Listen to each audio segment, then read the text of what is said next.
Recently, I've been struggling with body dysmorphia, and I'm going to explain to you how I tell that voice in my head to shut the fuck up. Hey guys, my name is Mickey, and this is episode 2 of the Misfit Revival podcast. And I had something completely different planned, but I actually wanted to talk about what I was going through in real time, and that is my struggle with body dysmorphia. As someone who's recovering from binging and dealing with it for almost a decade, I have always had this idea that I was bigger than I was. And this actually was planted in my mind by a family member when I was at the ripe age of 13, I want to say. I fell into a really deep binging cycle. I didn't notice the weight that I had gained, but other people were noticing it, and it was adding on pretty rapidly. So, fast forward about 10 years, I am now on my fitness journey. I have had bouts where I make a lot of progress, where I've lost progress, and recently I'm feeling really good about myself. And what that means is I take more pictures and more videos in the gym where my body is exposed and I'm showing off my progress. I'm not insanely shredded or ripped or anything like that, but it's good to feel confident in your body when for so long you haven't really had this idea of what you look like or you haven't felt confident at all. Now, the really interesting thing about this is when I feel really good about my body, heck yeah, I take that in and I take a couple pictures, I take a couple videos, I maybe post them on Instagram or TikTok, but that's about as far as I think about that. I don't put any more attention on it. Now, when I feel really bad about my body, or even if I just find the smallest thing that I don't like, I find it really hard for me to not ruminate on that. But what I've learned is that when I ruminate on that thought or on that piece of my body that I don't like, that tends to become the only thing that I notice, the only thing that I think about, and I will have this instinct now, this habit of wanting to throw away all my progress because I just found one thing that I didn't like.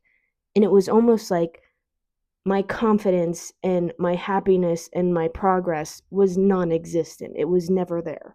This is the hardest that body dysmorphia has hit while I've been binge free for the past 7 months. And there are three things that I really think helped me get through this bout. One of them was not catastrophizing. When you look in the mirror and you do not see what you like, I think when you're recovering from binging or when you're dealing with binging, you're so used to going to extremes. Like, this is it. This is never going to work out. I look so ugly. I'm disgusting. Like, there's no medium. It's all black and white. So the one thing I want you to remember is to not catastrophize this event. It could be caused by bloating, extra carbs from the day before, water weight, you could be on your cycle. We tend to forget the logical things on why our bodies could be looking a little bit different day by day. And that's another thing I want you to remember is that bodies change. It's not going to look the same every single day, and that is okay. Number 2, if you feel like you cannot get out of your head, take some time for you, just a little bit. I always talk about EFT tapping or breathing, and breathing was actually what I used this time around.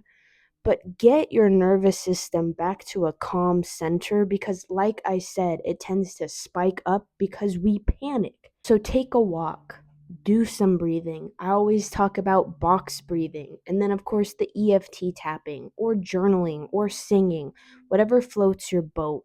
But just do something that is going to put you in a calm state of mind. Listen to some music that makes you happy. Number 3, I don't know why this is last because it should be the first thing that you're aware of or the first thing that you're looking for. Catch the thought. For me, in this experience, I went to go look in the mirror. I picked up my shirt out of habit, and my first thought was, I'm fat. I'm so big. I look like a beluga whale. When I caught that thought and recognized how harmful that was, even if it's just in a joking matter that you say it, it was like, okay, I need to stop that because I'm already in a sensitive condition where if I really feed into that thought or I follow up what's next with that, it's going to be really hard for me to get out of this mindset and I will spiral into oh my God, I hate my body. I should just throw the calorie deficit away. I'm never going to reach my goals, blah, blah, blah, blah, blah, blah, blah. So those are the main three things that I would tell you to do. I would tell you to not catastrophize it, do some breathing, some EFT tapping, or anything of your choosing. And then number three, don't, oh my God, what was number three? Number three, catch and be aware of the thought and just how harmful you thinking or you saying these things to yourself can be. There is so much that goes into this recovery thing.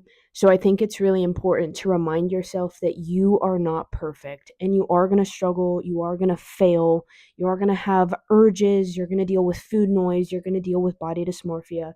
Just because you decide one day that you don't want to deal with it doesn't mean that it's going to go away. It is a journey, it's a process, and it's not linear. These are all opportunities for growth, and it's nothing to be afraid of, it's nothing to be ashamed of. This is your revival. Remember, it is a beautiful place to be at rock bottom because the only way you can go from there is up. And if you made it this far, I appreciate you. I love you. Don't forget to subscribe and like this video, and I will see you next week.